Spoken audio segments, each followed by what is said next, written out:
have been asked to be the spokesman for this Allied Expeditionary Force in saying a word of introduction to what you are about to see. It is a story of the Nazi defeat on the Western Front.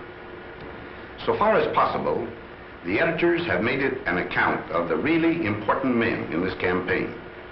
I mean the enlisted soldiers, sailors, and airmen that fought through every obstacle to victory. Of course, to tell the whole story would take years, but the theme would be the same. Teamwork wins wars. I mean teamwork among nations, services, and men. All the way down the line, from the GI and the Tommy to us brass hats. Our enemy in this campaign was strong, resourceful, and cunning, but he made a few mistakes. His greatest blunder was this. He thought he could break up our partnership, but we were welded together by fighting for one great cause, into one great team, a team in which you were an indispensable and working member. That spirit of free people, working, fighting, and living together in one great cause, has served us well on the Western Front. We in the field pray that that spirit of comradeship will persist forever among the free peoples of the United Nations.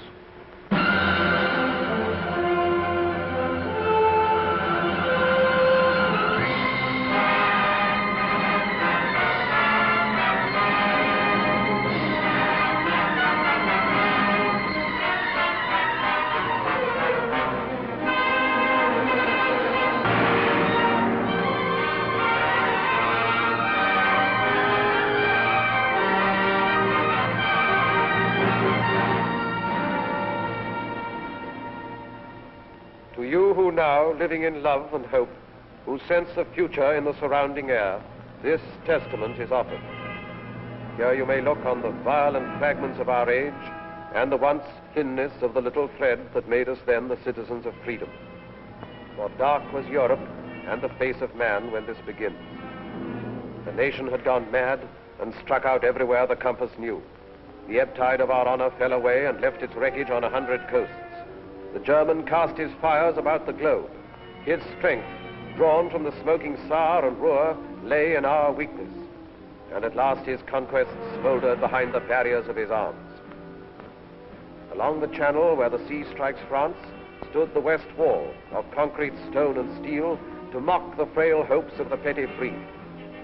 Wounded, hard-pressed, and wasted on our strength, almost like madmen then, we planned to breach the wall and smash the German spine.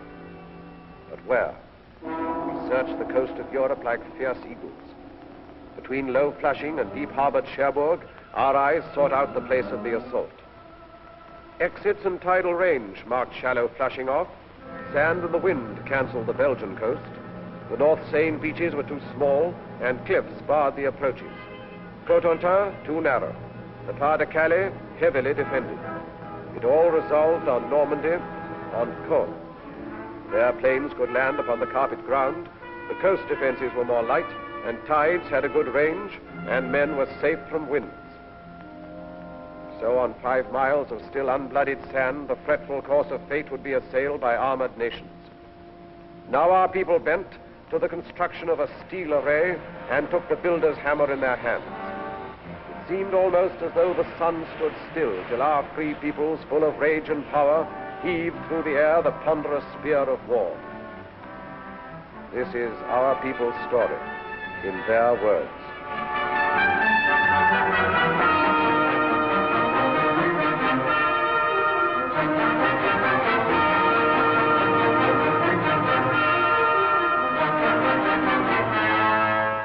I suppose if the Battle of the North Atlantic hadn't gone right, things, well, might have been considerably different. That was an ugly time for all of us. Merchant ships, naval escort, air patrol. I guess I had my share of bad luck. I lost 3 ships and some good friends.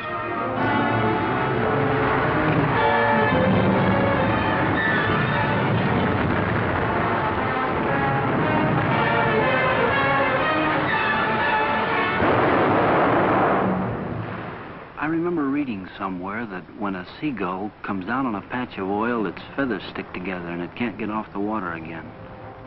There must have been a lot of dead seagulls around the North Atlantic. Of course, we only saw it happening on the wall map. And yet it was, well, quite real. When I started there, those markers we used reminded me of toys out of some children's game. But soon they became U-boats and ships carrying cargoes, food and supplies and weapons and men to use them.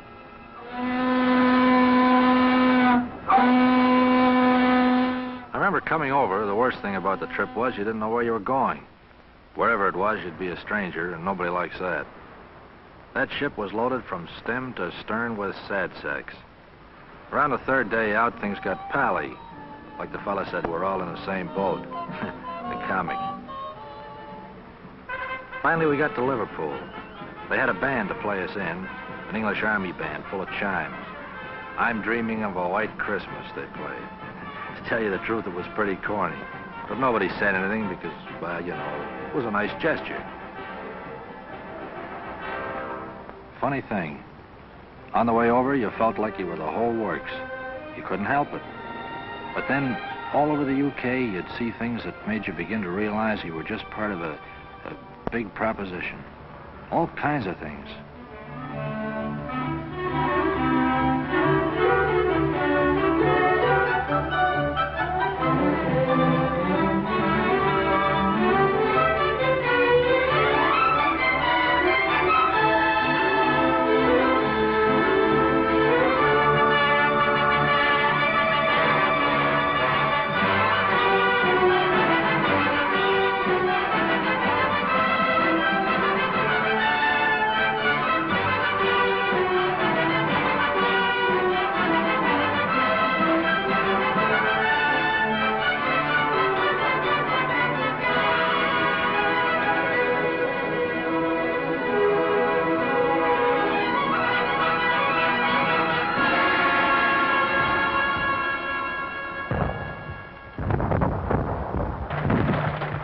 I was a pre-med student at Johns Hopkins in civilian life.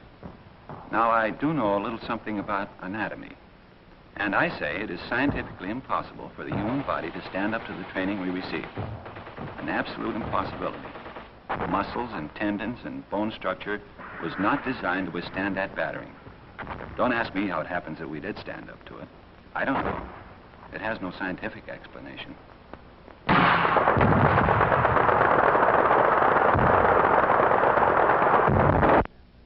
Here, listen to this. Out of one of them army pamphlets. To a young man, soldiering in the army of today offers exceptional advantages and opportunities, such as physical training, foreign travel, sport, and many other facilities which are normally denied to those engaged in the majority of civilian occupations. The majority of occupations in civil life become monotonous, to say the least. But in the army, life is so varied that there is little or no prospect of a monotonous or irksome time. So men were girded for their highest hour. While they learned the lethal arts of war, in small and secret rooms, the planners met to watch their work mature. Beyond our view, the German, proud and confident, stood calm in deep emplacements on the armored coast. The war was not yet one of men and blood. The weapons were the factories and the maps and voices speaking in the hidden night. Season by season, all our plans advanced, and those few men on whom the mass of war rested with all its weight worked ceaselessly. I used to wonder whether the millions of people doing their various jobs realized they were part of it all, paving the way for the invasion. We kept bashing away at German targets, mostly steel and oil. The Ruhr, Hamburg, Battle of Berlin. Things were getting tougher every trip. More ground defenses, more night fighters, more crews not coming back.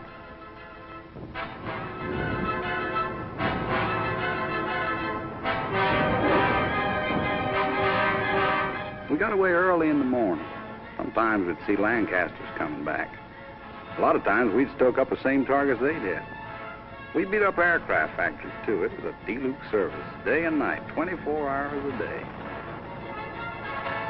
We dropped agents over France. Must be awful to risk your neck and have to keep it secret. One-man submarines, torpedo boats, commandos. We used them all to bring back cups full of sand from the beaches for analysis. It had to be quick drying with a solid clay foundation. It would have to support 30-ton tanks. I must have photographed nearly every field in France. Real job, of course, was the Caen area, but I didn't know that, nor did Jerry. We dropped stuff to the Maquis, arms, ammunition, sabotage materials, and so on. Then went over ourselves and taught them how to use it. We built it to specification, but we hadn't the least idea what kind of a gadget it was. The only name it had was Mulberry. It was vital to know all about the Seine Bay and the tides. And we trained the men to negotiate those tides and landing craft. Wearing down German sea power in preparation for the day. Special study of the weather along the Normandy coast. Miles of wire netting for the beaches. 7,200 tons of petrol per day. With an underwater pipeline to carry it to France. A white star is the emblem of liberation. Triple inoculation for all personnel. New ships pouring from the stocks. Old ships adapted. Listening to the German radio output for fresh intelligence. That was just part of the pre-invasion work. By December 43, the plan itself was set, and we took it to Tehran for final discussion. The three leaders approved the plan. Our Russian forces advancing from the east and invasion from the west. And then the date was set.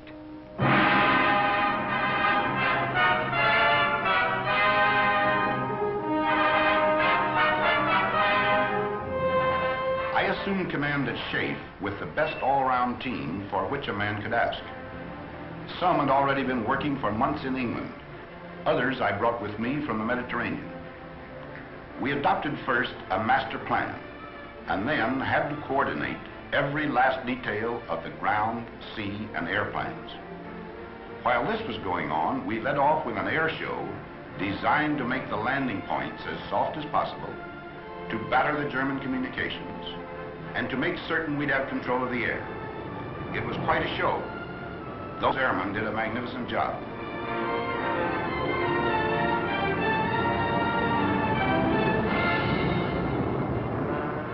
We had Polish, French, Czechs, all sorts in our outfit. They'd natter away in the mess about what they'd been up to. The only word you could ever make out was marshalling yards.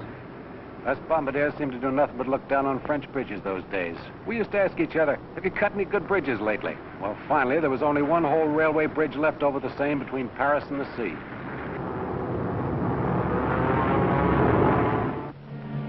Down in the late spring, through the wounded towns of England, moved the mass made by our patients. 2 precious years of plans were put away. The offices were empty. All the maps were rolled up on the walls. What had been paper at last had come alive. Across the channel, aware of our resolve, with cold contempt, alerted Germans stood beside their guns, and reinforcements rumbled from the Rhine. Their generals were prepared, their might was poised.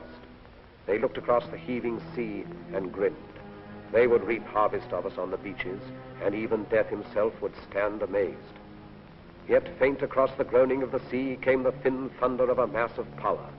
Born from the great free peoples of the earth, it gathered in the ancient ports of England to crowd upon the steel-encumbered ships.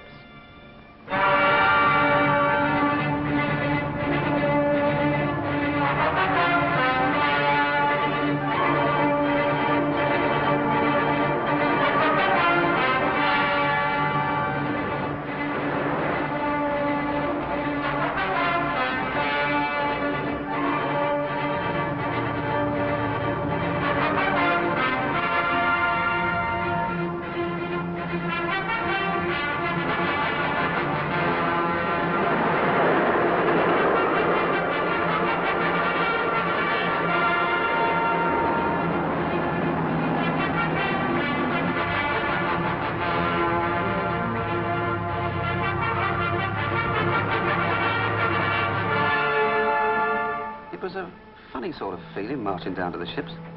We'd done it plenty of times before, of course, on schemes and that kind of thing. They didn't tell us this was the big show. Might have been just another exercise. Some of the chaps cracked gags. They wasn't very comic, but we laughed. I think we all guessed. The general feeling was, okay, if this is it, let's get in there and get it over with. Waiting always got on my nerves. Even waiting for a bus, never could stand it. Well, after a bit, our ship found its place in the middle of all the rest of the stuff. And there we stayed, for days.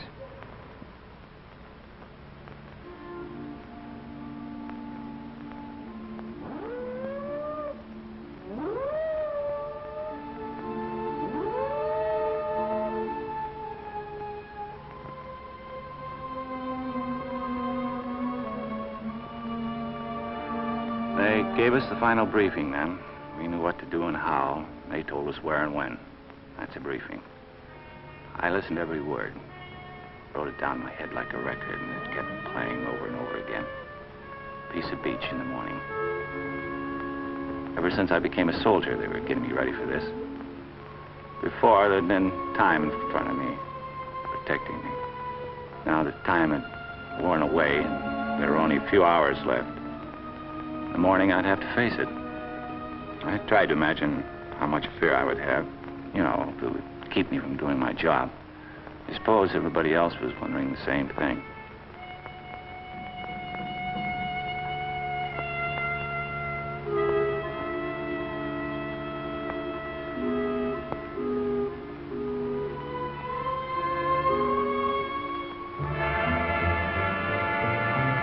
Nobody said anything official, but all of a sudden the ship got much busier.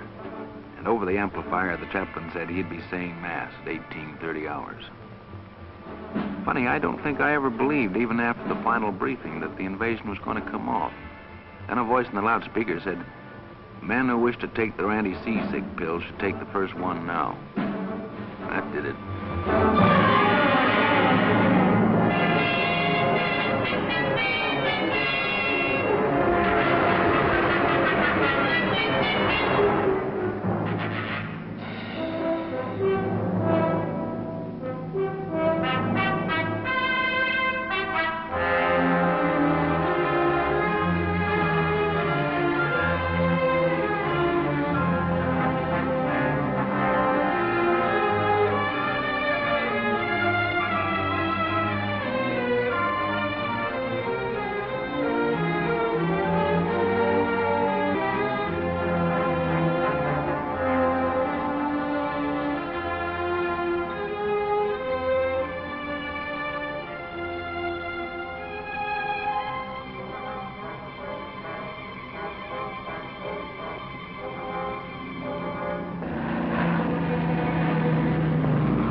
Tugging a glider, the way we always practiced it, except that I've never been in the air with a whole army before. 3 airborne divisions, the 6th British and 82nd and 101st American. Just before the glider pilot cast off over the landing zone, I wished her good luck over the radio. It seemed a sort of inadequate thing to say. As Supreme Commander, let me break in at this point to say just a word about the Navy. From the moment of embarkation to that of landing, the full burden fell upon the Navy and our merchant fleets. They had to sweep the mines, bombard the coastal batteries, marshal and protect the transports along the coastline preparatory to landing, and, finally, man the small boats that carried the soldiers to the beach. On that day, there were more than 8,000 ships and landing craft on the shores of Normandy. It was a most intricate task and a vital one for the success of our plans.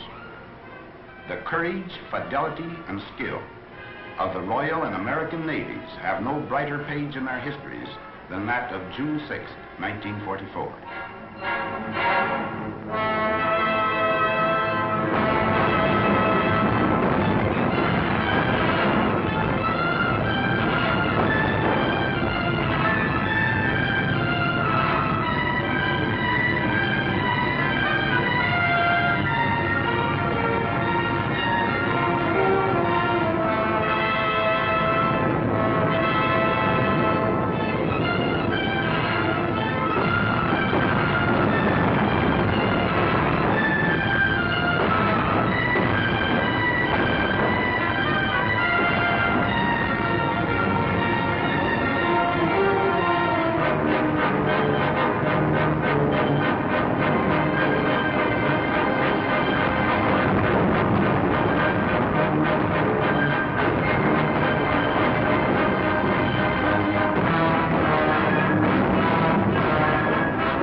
Back in London, only a few people knew.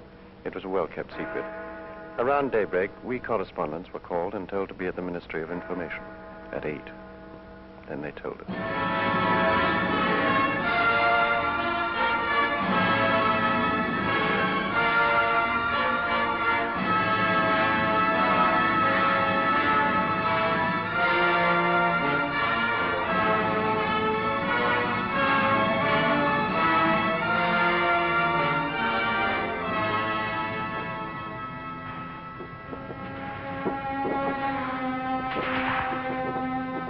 They called our beach Omaha. Don't ask me why. I've never been to Omaha, the one in Nebraska, I mean. If it's anything like Omaha, France, you can have it. I understand Omaha was the roughest spot. We lost some good men, took a few prisoners. It was a lousy trade. We've been told what to expect, so it wasn't like a surprise or anything. It just, well, when it really happens, it's different.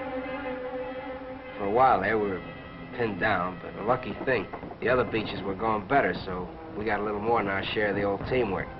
The Navy come in, the air guys, and finally we got moving good. You know, you hear a lot about how long it takes to make battle-hardened soldiers out of green troops. Listen, I got to be a veteran in one day. That day. So they paved the beaches with their blood and lurched across the dunes and reached the roads. The German parried fiercely. In the depths of rich green pastured Normandy, the 3 airborne divisions, first of all to land, fought lion-like against most grievous odds. And loud across the cratered face of France came German reinforcements. From Berlin, a voice cried out the Allies must be hurled into the sea before another day had burned its hole in history. Locked in battle, the armies clashed. Our first objective, then, was to merge all the beachheads into one, and 50 miles of men drive on together beyond the red sands through the broken wall.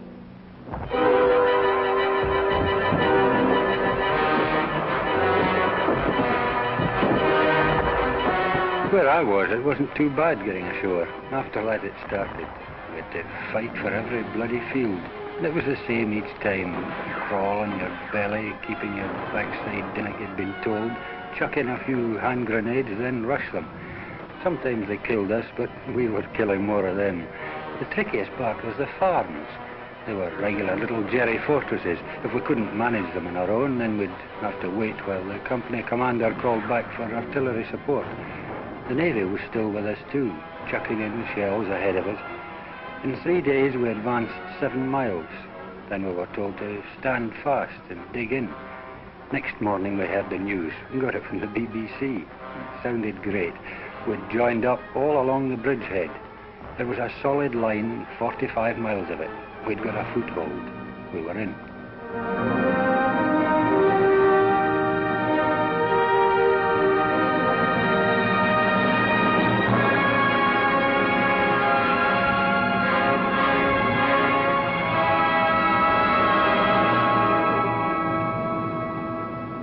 We didn't have to do much navigating to get there. You just followed the convoys. I was doing close support. We waited around, and then the ground troops would whistle us out and told us about some Hun target they wanted removed, and then in we go. We were like taxis on a cab ring.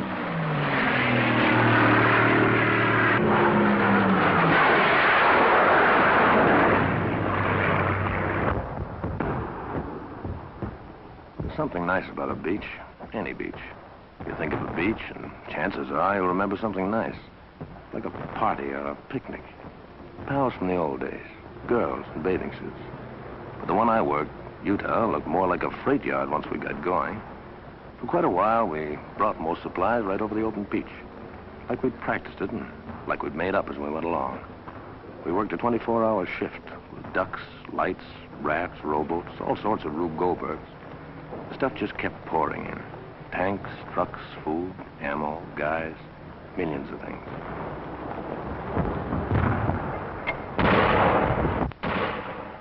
We didn't think we'd spend 15 days in the same field outside Caen, with the wood behind us and the Germans in another wood half a mile in front of us, and a little empty valley in between. Each side mortaring each other all the time. Just meant you had to live in a slit trench, and you got into a routine. You know, stand through from 4:30 to 5:30, then 2 hours wait for breakfast. Came up fairly hot. Tin bacon or sausage, tea, and of course, biscuits. We've been living on compo food since D-Day. It was good food, but, well, you know, you got tired of it. I'd have given a lot for a slice of fresh bread and butter or a cup of fresh tea. 15 days is a long time to stay in one place and be mortared. Yet so you think everyone's coming straight for you.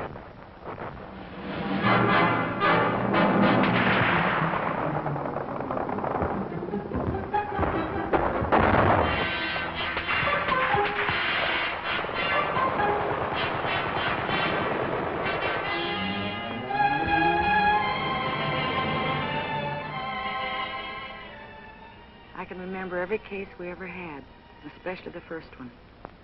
The ambulance brought him in late one afternoon. I came over to where he was lying, and he looked up and grinned. I asked him how he felt. He said something about the German with a machine pistol using him for a dartboard. He was quiet and patient and a little bewildered. He'd never been hurt before. He asked how the fighting was going, and he passed out.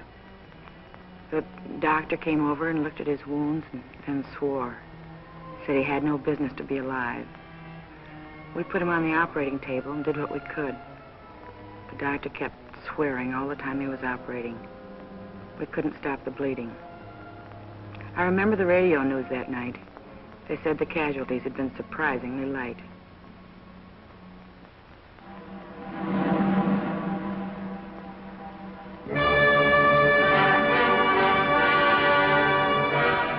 They said the whole thing was dear old Winston's idea. A collapsible prefabricated harbour with everything on it except a naffy. Well, I wouldn't put it past him. It's the sort of idea he would have. It worked in the end. Mulberry, they called it. Well, I felt pretty good about it because I'd watched it grow right from the sinking of the first ships for the outer breakwater. And further along to the west, the Yanks had brought one over too. Then on D+13, I think it was, an onshore wind started up. Not much at first, but it got worse. And unloading onto the open beaches got very tricky. We heard that over on the Yank section, the other harbour had been put right out of action. And when the wind dropped, old Mulberry looked pretty sick. And up to that time, it was the only bleeding harbour we had. At the green tip of Normandy, the town of Cherbourg lay, a harbour for supplies. Our need for ports was vital as our breath. The German knew our lack and swiftly drew his forces into tight defensive groups so to contest the issue. All our plans turned upon Cherbourg. All our strategy waited upon its empty docks and piers. So the Americans, sent all across Normandy to the coast, swung toward the north, impatient for the port. Through hedge and field, they carved their heavy way.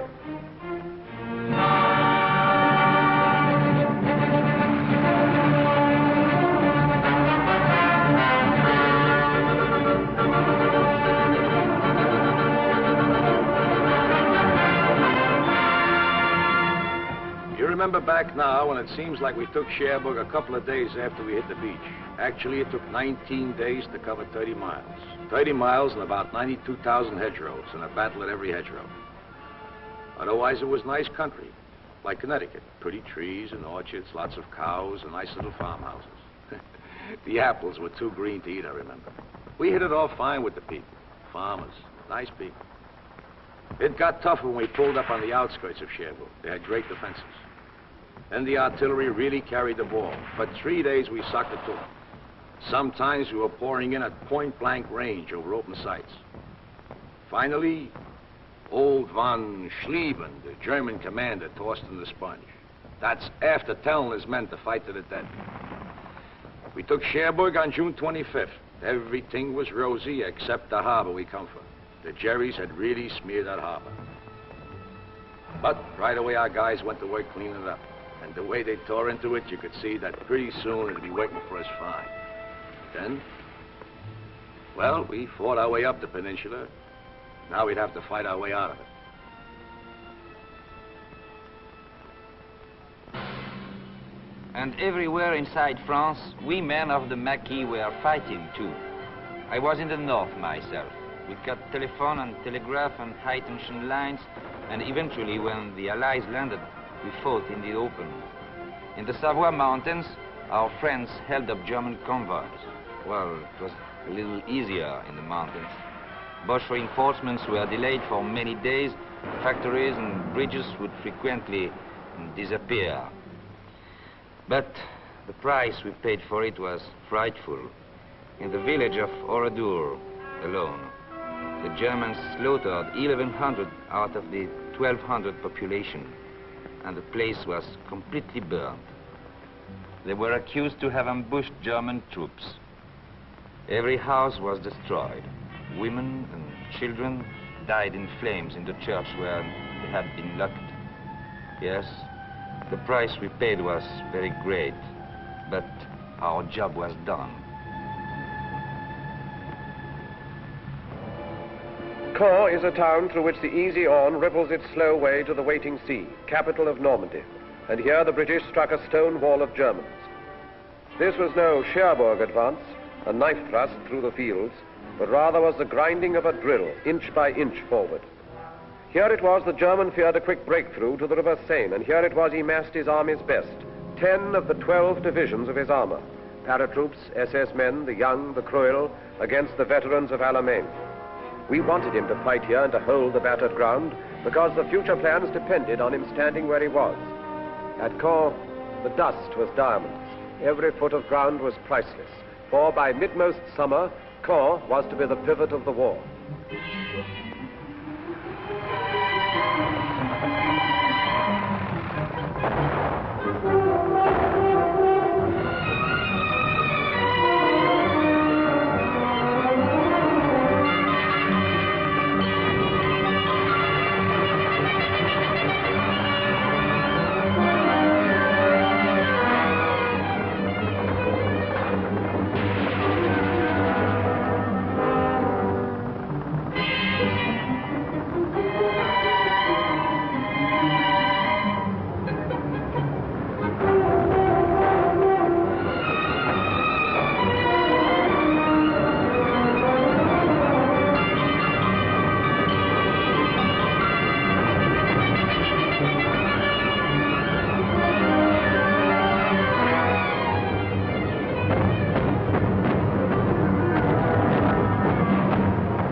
Was the first decent-sized town we had taken, but there wasn't any celebrations because we knew nothing had been settled. Jerry was as strong as ever. One of the men said, "God, are we going to have to go right across the world doing this to beat them?" Because most of Caen was dust, just plain dust. I wondered what Hamilton back home in Canada would look like after a beating like that. Well, anyway, our tanks and the British started massing and moved south out of the city. We knew there was a big do coming up.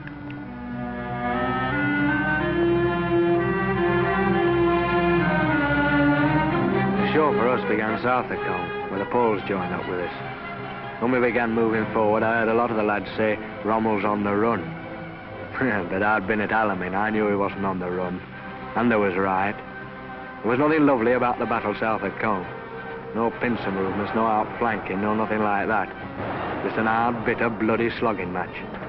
We had to stay there and give as good as we got, even if we couldn't give better.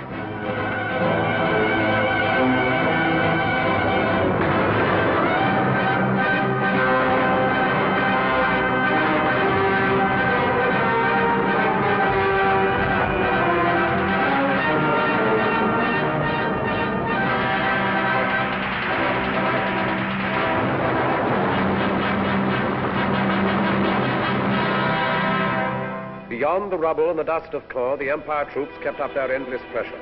The German did not dare to disengage, but fought with all his cunning and his strength, still unaware of what we planned for him. West by St. Lo, the base of his defense, Americans were poised and bent to fire an armored arrow that would set alight the flame of freedom through the whole France. But till St. Lo was seized, the arrow waited.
1 minute it's quiet with the birds singing.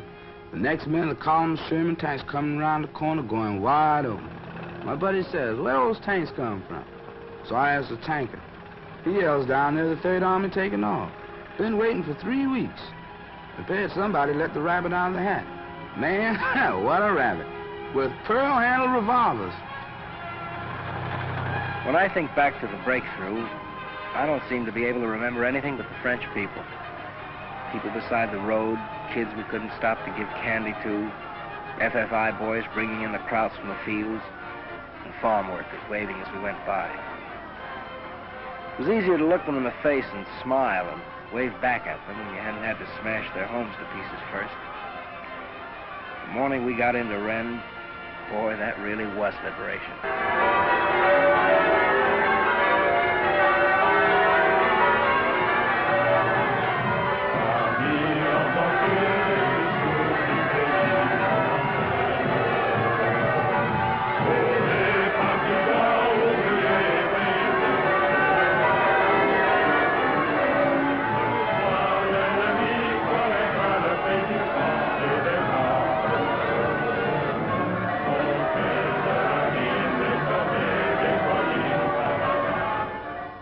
At Rennes, American armor planned to drive east and northeast, and thus surround and take the German corps divisions in the rear. The foe laid plans to stop the Arrow dead by cutting its supply route at the point where it stretched narrowest along the coast. So a great force exploded toward Mortain, hoping at Avranches to achieve the sea and drag our hopes down to the smoking ground.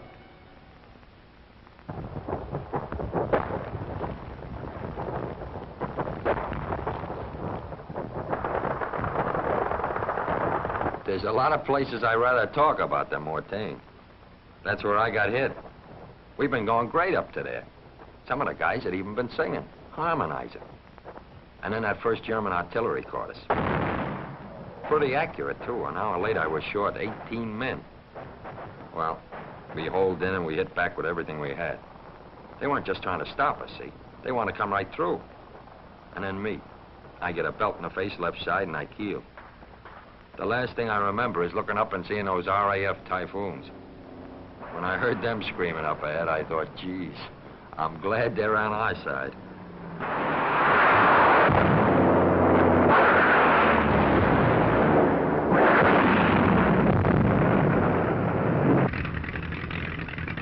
I was sitting in front of the intelligence office doing a bit of sunbathing when headquarters came through saying the area northwest of Mortain was packed with German armor heading west. Well, that started it. For 6 hours, the wing kept it up absolutely non-stop. Take off, attack, land, refuel, rearm, and take off again. It was the same on every airfield in Normandy. The only briefing I gave the chaps was, well, you know where they are. And the only interrogation when they got back was, well, how many did you get?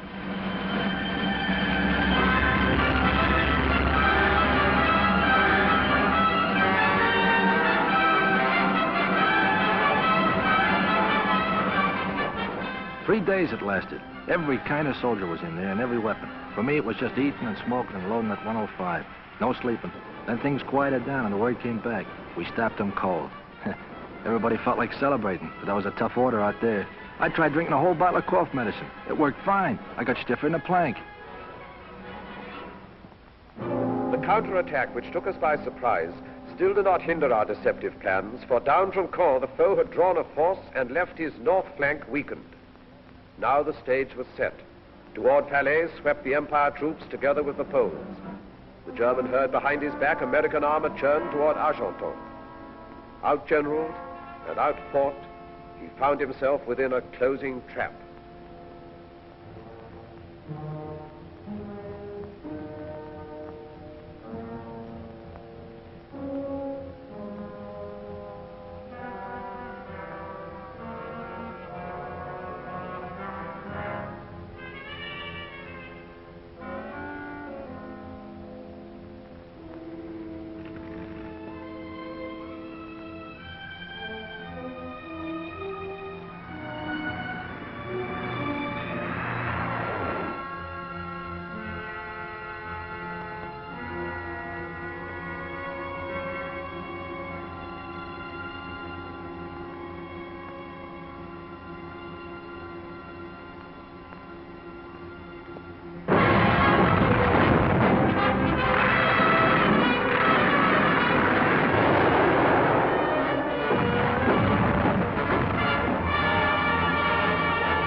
I've covered them with a gun down to the clearing station. Thousands of them. And all kinds. The tough ones with the smile froze stiff on their faces by shell fire. And the plain Joes that had too much and were ready to tell you that. And their poker-faced officers that never lost the poker-faced look. The SS, the parachute troops, the old soldiers off the Russian front. I've seen them all. The Hitler Youth babies looking like they walked out of Lincoln High. Expert killers. Smart Alec with their talk of rights under the Geneva Convention. And asking, when do we go to America? And the other guy who crawled out of a hole with his hands up, all through and talking too much. Ready to swear he hated Hitler all the time. The kids that knew how a machine gun worked and nothing else. Grinning like they were still on top, so they could hardly hold that trigger finger still. And middle-aged guys wanting to tell you about the wife and kids, you'd let them. And they were through killing when I saw them. And through getting killed, too. Some of them thought they were lucky, and others didn't. And so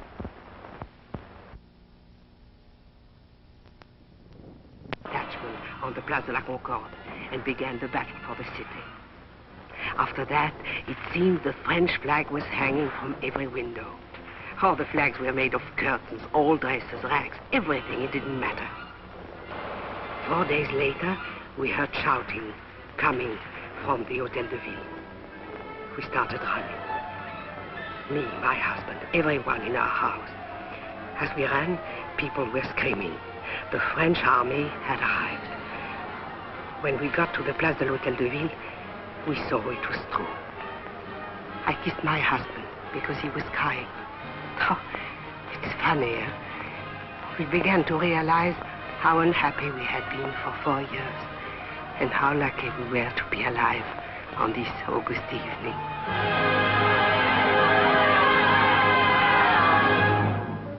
The great pursuit was on. At last the Battle of France was ending, when all suddenly another D-Day stunned the shaken foe.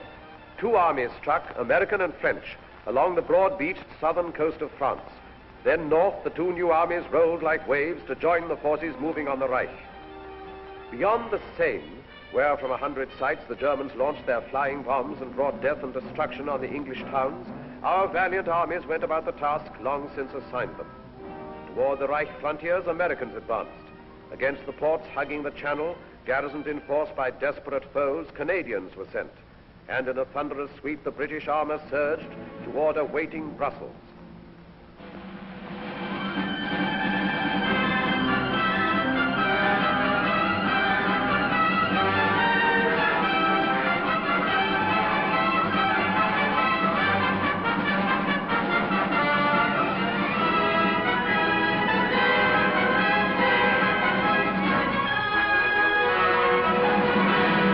People of Brussels laughed and cried and threw flowers in the tank and said, "Goodbye, Tommy," when they meant to say hello. Man, they were happy. I suppose they were no longer afraid. But I remember wondering then how the first German civilians would react to us.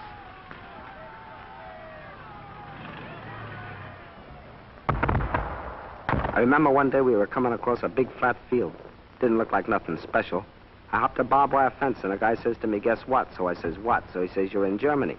There's a sign over there says." Then like a dope, I thought, well, it won't be long now. I won a quid over the fall of Paris and 10 bob on Brussels. And I had a fiver on it being over by October the 1st. I remember the point system for getting out of the Army came out about this time. I began to think of that gray chalk-striped double-breasted suit in the mothball. I was in the 7th Army coming up from the south of France. One day a lieutenant said, "Take a ride with me. I got some prisoners for you to guard." "How many?" I says. "About 20,000, he said. A whole German division had surrendered." We Canadians were advancing in the north, and one day we came across a thing I'd never seen before. I guess it's a flying bomb site, the officer says. Well, that really made me feel good. The prisoner told us the newest Jerry gag. If an aircraft shows up white, it's American. If it shows up dark, it's British. And if it never shows up, it's the Luftwaffe. Every time they sent me along to set up a forward switchboard and I got my earphones on, I found out that the rear switchboard had leapfrogged 5 miles ahead. I wrote to the old man in St. Louis. He owns a men's store. I told him he'd better cut prices on GI neckties and socks if he didn't want to be stuck with a lot of military apparel. Someone asked the Sergeant Major what he thought the chances were for a spot of leave. Don't you worry about leave, lads, he says. We've got the Japs to finish yet. Regular soldier, of course. Keen. It was a terrific feeling crossing the German border. We were sure nothing could stop us.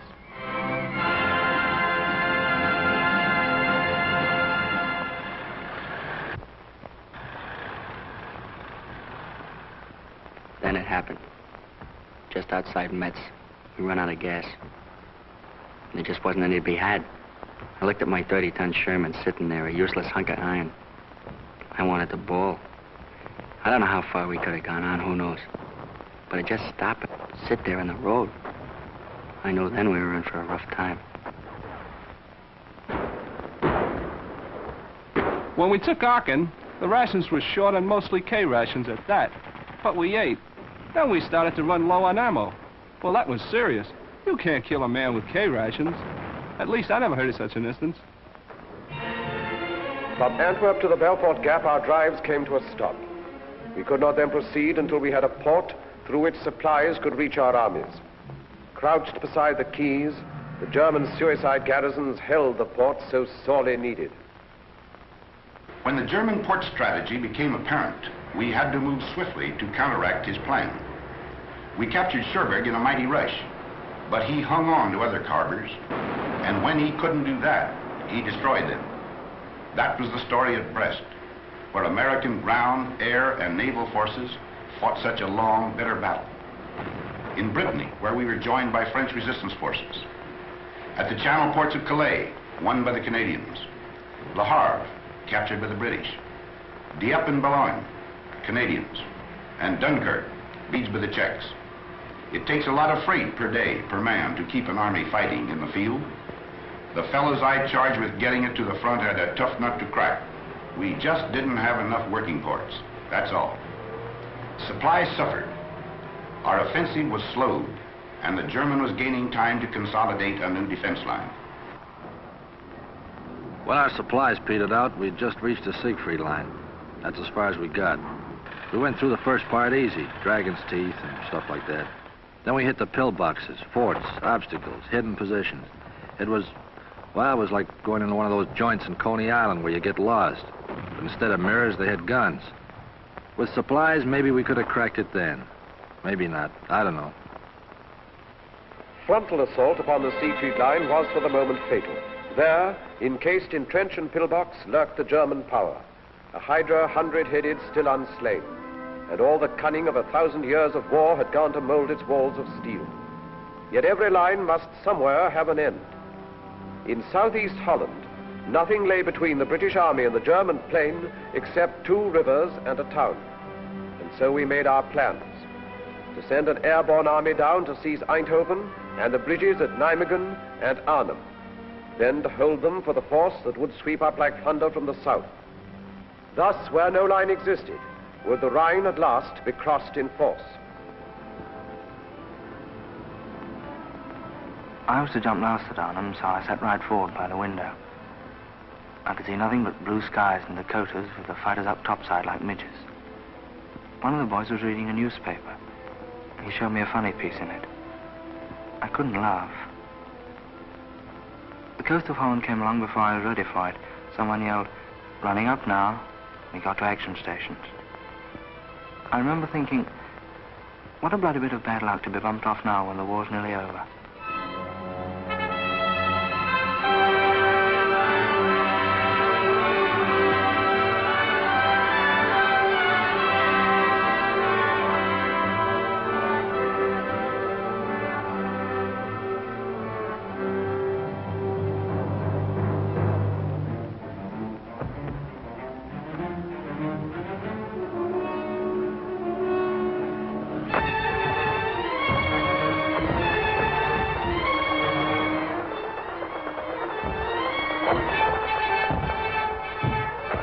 The Limeys drop it on them, and we come down and go to a place called Eindhoven, Holland.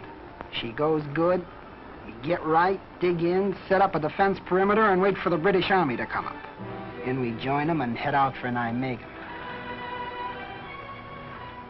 The bridge at Nijmegen hardly had a mark on it. We crossed the river and started out for Arnhem, but we didn't get far. The Hun knew as well as we did that we'd got to get through, and he put in everything he'd got. That was the worst I ever struck. Knowing our men were there waiting at Arnhem, and we couldn't get to them. At Arnhem, we got ourselves well dug in, us and some of the posts. We were short of ammo and food. That was our main worry. I'll never forget those supply dropping missions. The way Jerry let loose at them and the way they just came straight on into it. Towards the end, we knew the situation was bad. We knew we were hemmed in. We knew it was possible we wouldn't get out. More than anything, I remember the way everyone behaved. Men you knew as the toughest fighters became gentle, kind and considerate to each other. I knew a lot more about men after Arnhem. The guns died out in Arnhem. Then we knew the greatest gallantry was not enough to cross the final bridge. And now no choice remained to us. Direct assault against the Siegfried line would be the only way to carve our corridors into the Reich. But first a port was needed for supplies. Antwerp we had, but thundering German guns controlled the 30 cold miles of the Scheldt from Antwerp to the sea. The docks were still, the winches silent, all the ports lay dead, a useless city severed from the sea. It would stay dead until we cut a way through the grey Scheldt. So the battle formed to free the estuary for our ships. I covered that battle for the Associated Press. I only wish I could have written the story with the greatness of the men who fought it. It was vicious and fearsome fighting all the way. The Canadians and the Poles clearing the south bank of the river, the Royal Navy and Marines and Norwegians charging knee-deep in blood and water into the mouths of the 9-inch shore guns at West Capelle. It was the kind of fighting that makes legends. And the minesweeping of the Scheldt afterwards. It was the greatest operation of its kind in history. The cost of that first ship into Antwerp harbor was the lives of thousands of our bravest men. I reported it as well as I could, but their memory deserves more than words.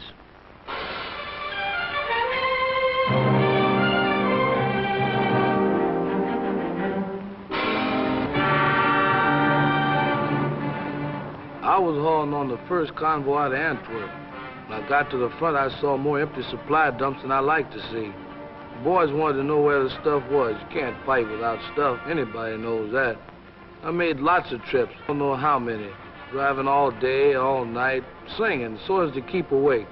Songs like, Milkman, Keep Those Bottles Quiet.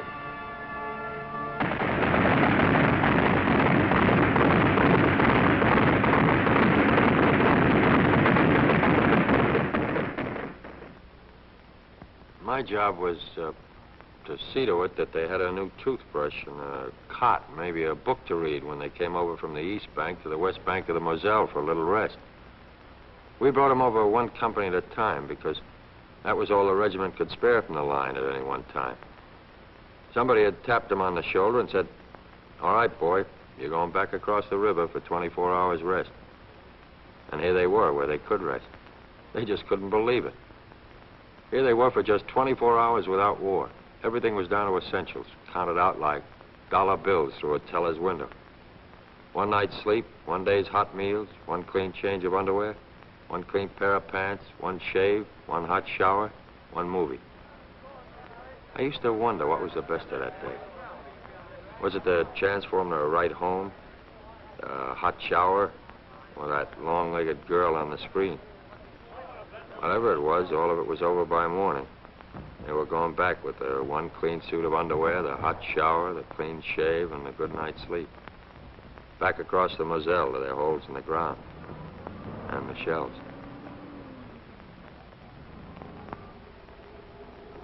By that time, we knew we were going to see a winter campaign.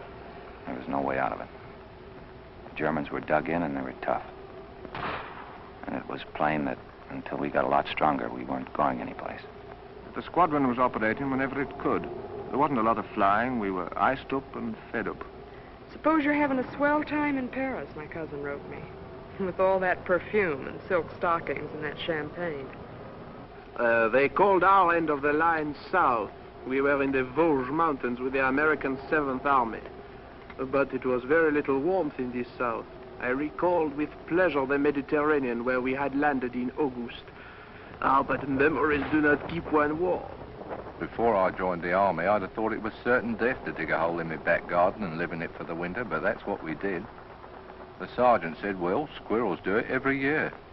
Yes, I thought, but they don't man machine guns as well. There was no heating in our Brussels office. I put on so much under my uniform, they called me the bundle from Britain. I never smoked before, but pretty soon I found myself smoking as high as a pack a day. I worried about that old law of percentages. My company was melting away. You'd look up one day and be fighting alongside a stranger. It was a lonesome feeling.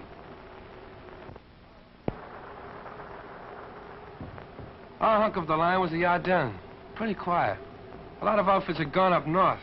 Started a million latrinograms about the where and when of our offensive.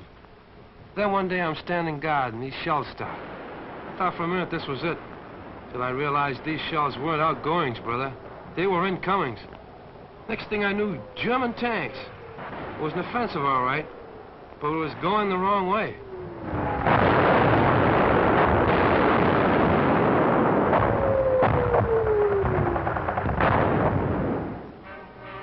The offensive we were mounting to the north was suddenly forestalled and set aside, as through the rugged, thinly held Ardennes, von Rundstedt struck. He cut a fiery path through the American lines and sent his tanks desperately driving toward the River Meuse. A night of fog and pale December frost saw the beginning, none foresaw the end. He aimed for Antwerp's harbor through Liège, and all our plans held fire while we bent our strength to curb the Germans in the Bulge.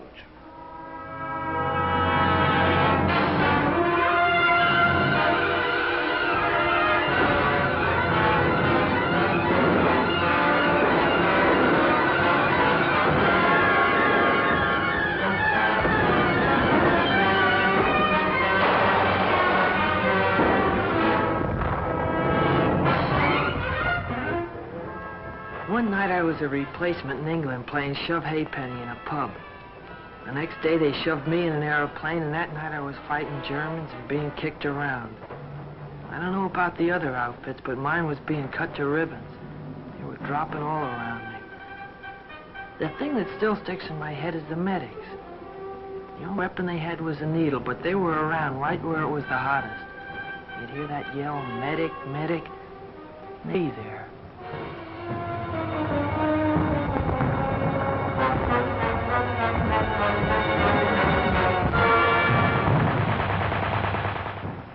Our whole division got a presidential citation for what happened up at Bastogne. Even me, just a cook. I'll never forget that old lieutenant running into the field kitchen and hollering at me if I had any idea how to operate a bazooka. I said no, and he said, well, you're going to learn now, son. I did, and I'll be doggone if in the first shot out the barrel I didn't get me a Jerry tank. Got interviewed later by Stars and Stripes. They said it was a crackerjack story. I tell it at the drop of a hat. We'd been up north where things were a bit static, so we were quite glad to be moved down to the top side of this bulge. Coming down through Belgium, we noticed how scared some of the civilians looked. Natural, I suppose. We were held in reserve for a week, and then they sent us into action.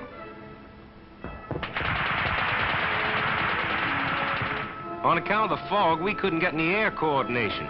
You sure miss it bad when you've gotten used to it all the way since D-Day.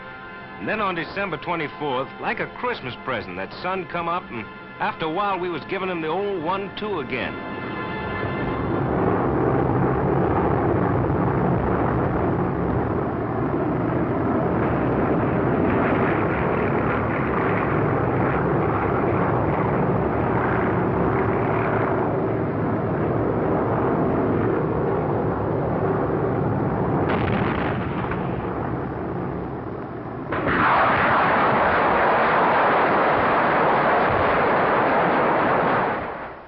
We stopped them dead, finally. It cost us plenty of men, but we stopped them.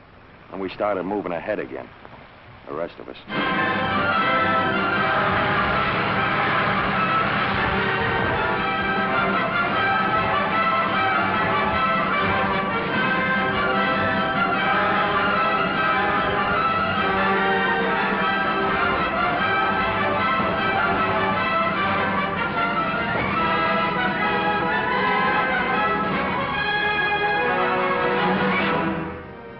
Rundstedt reeled back on a recoiling spring. His great attempt was over, and his armies that had devoured such a wealth of blood sagged sodden towards the Rhine. At Yalta then, while dire explosions shook the German fronts, the three great architects of freedom met to fix the final blow and plot the peace. And even as they met, we moved to act upon our strategy. We wished the foe to stand and fight upon the western bank of the Grey Rhine, for there we could destroy him, outside his fortress, open, unprotected by any bridgeless river. Down we cast the gauntlet, challenging him, stand and fight.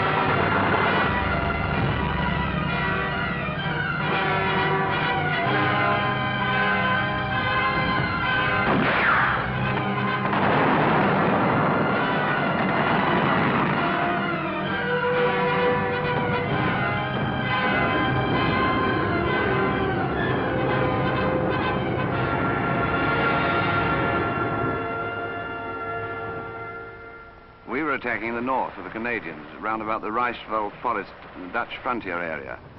It was wet and filthy. They nicknamed our army commander Admiral Creeler. Or anyway, the enemy put up some very stiff opposition. But actually, this was just what we'd hoped for. It showed that Jerry's emotions about fighting for every foot of his beloved fatherland were getting the better of his sense of strategy. And every German killed on our side of the Rhine was to make it easier for us on the further bank. And a lot of the Boche were killed, I can tell you. Reichswald was the bloodiest show I've seen in this war.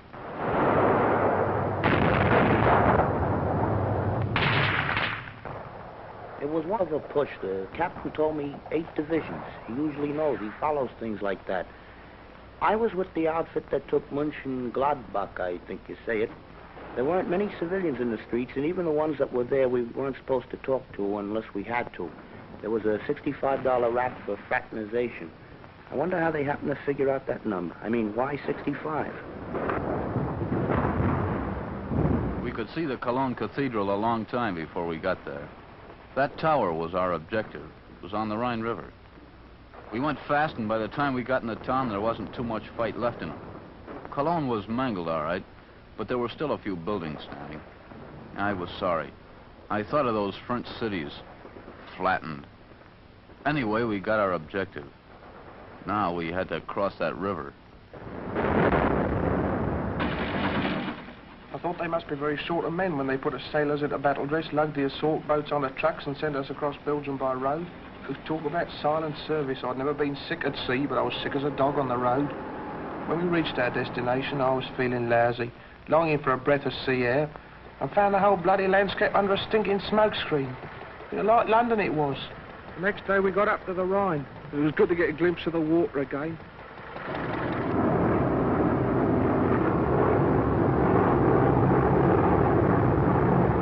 Our Air Force is giving the old lumps on the east bank of the Rhine, but I was still nervous.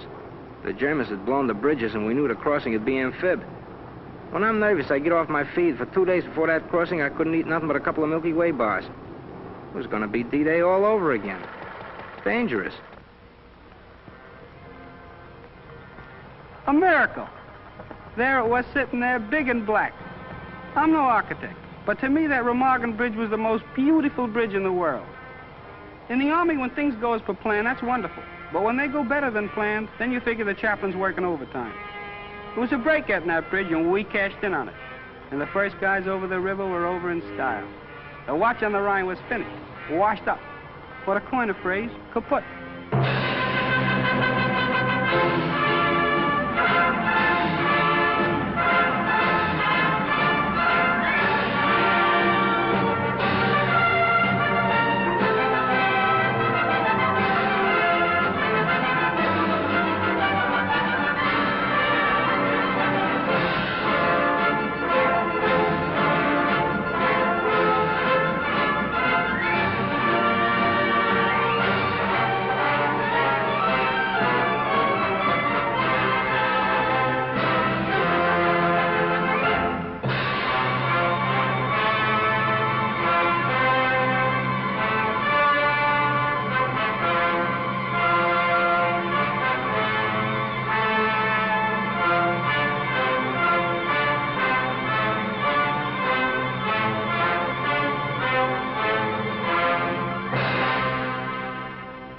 we got across okay and everything was going fine. But suddenly I gets detailed to guard some German prisoners.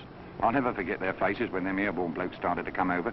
They just stood there looking up at them. And then after about half an hour of it, one of them looks at me, looks up at the sky, and says, propaganda.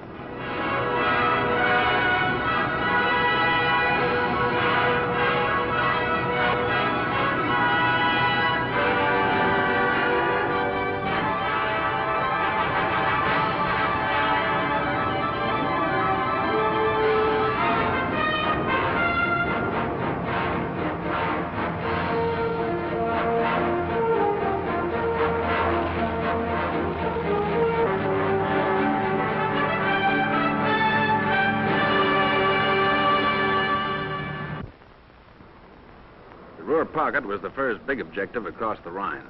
We and the heavies sealed it off, then the ground forces wrapped it up. After that, they exploded in all directions. Cut the Jerry armies up in pockets, then take them one by one. That was the program. The Third Reich was being carved up like a Christmas turkey. Chasing the Boche was getting a little bit monotonous. We hardly ever saw him, only burning houses, a few shells, and occasional sniper's rifle shot. It was a silly kind of defiance, I thought. And then one day the routine was broken. We came across a prisoner of war camp, other ranks, Yanks mostly. They went mad when they saw us, screeched Red Indian war cries, pummeled one another, and asked what the news was. I seemed ashamed to tell them when they were so happy. Well, there was nothing for it. I told them. President Roosevelt died yesterday afternoon, was it? You should have heard them quieting down. For once in this campaign, they all felt as though they'd suffered a major defeat. I'd have liked to have stayed there, talking to them, trying to cheer them up. But we had no time to lose. Jerry only had a few hundred square miles of earth left to scorch. Our job was either to hurry him up or scorch it for him. We were in the home stretch, cutting deeper all the time, when we ran into these displaced persons, slave workers. They were sick and hungry from all over Europe. The roads were jammed with them, but they kept out of the way and didn't give us any trouble. Like a fella said, there's a lot more than town's going to have to be reconstructed. I wondered what was up when all RAMC personnel in our lot down to stretcher bearers were urgently called for. I soon found out we'd taken the Belsen concentration camp. Well, I'm not squeamish. I've seen amputations, operations, deaths long before I went to the army in '41. I was a warden. I lost count of all the arms and legs I pulled out of the wreckage down in Croydon and got quite used to it. But this was different, very different. I don't know any words big enough to make you understand what we all felt. All I can say, and I'm proud of this, is that I had to fall out and be quickly sick in the courtyard. As I say, I'm not squeamish, but, well, I'm human, and thank God for it. The government sent a few of us congressmen over to see those camps. And if there's anybody left who wonders if this war was worth fighting, well, I wish they could have been along. There it was, right in front of us, fascism and what it's bound to lead to wherever it crops up. I talked to some of the prisoners, the ones that had the strength to talk. Their offenses were the usual Nazi crimes, you know, wrong religion or wrong race, belonging to a union, or the wrong political party. In Germany, it led to over 400 camps, like the ones I saw. It was the worst thing I ever saw in my life, and I wouldn't have missed it for anything.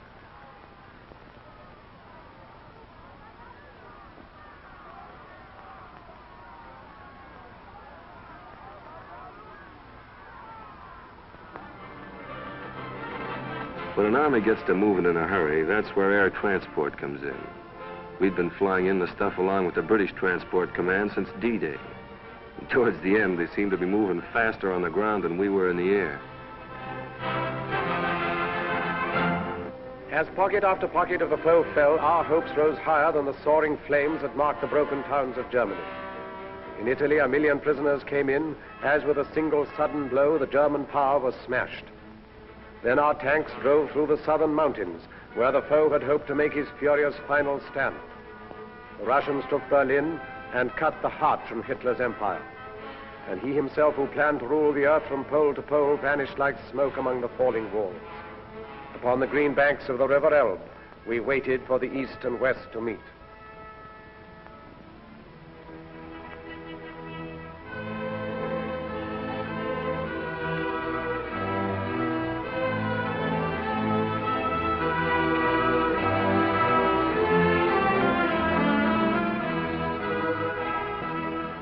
We linked up with the Ruskies at the Elbe River. I hung around for a couple of days with a Tommy gunner named Konikov. He didn't know any English, so I taught him to say my aching back, and he taught me Tovarish. That means comrade. We drank toast to Lend-Lease and had a million laughs. Then old Konikov found an interpreter and gives a toast to the great American soldier. That stopped me. We did all right, but I don't like to think where we'd have been without them.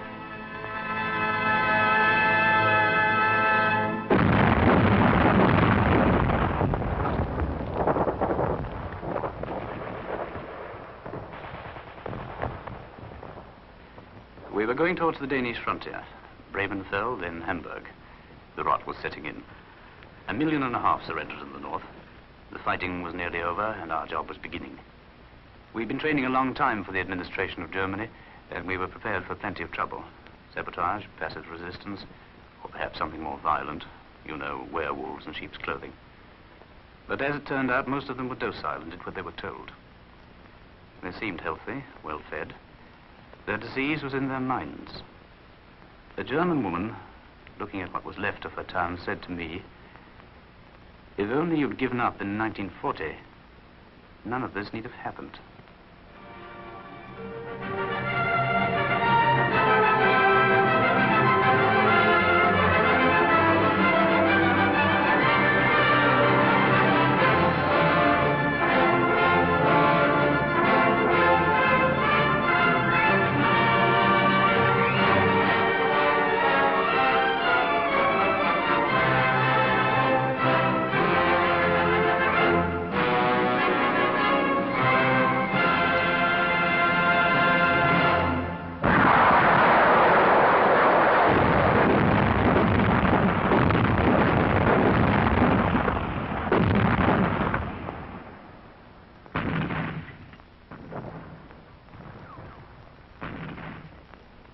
At 1 minute after midnight, May the 9th, 1945, the gun stopped. D plus 337. Now it starts. All the arguments about who won the war. Well, here's what I say. That no country on earth could have won it alone. So what does that mean? That anybody who wants to take a bow by himself is not only boasting, but nuts. I spent 4 years in the infantry, and I saw my share. And during that time, I only met 3 men that liked to fight. And they were a little cracked, but it had to be done. Now that it's over, I feel good, except for one thing. All this talk about World War III.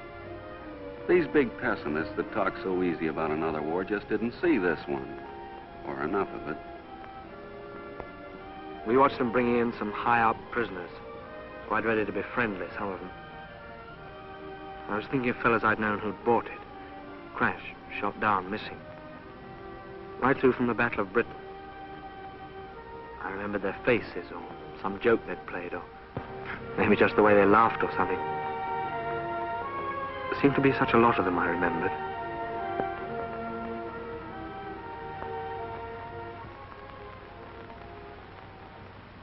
To the victor belongs the spoils. That's what they say. Well, what are the spoils? Only this. The chance to build a free world, better than before. Maybe the last chance. Remember that.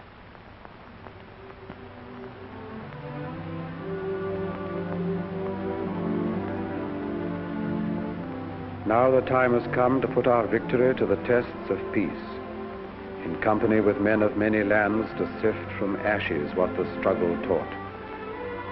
In the rebuilding of a broken earth, may we keep in our hearts this ancient prayer.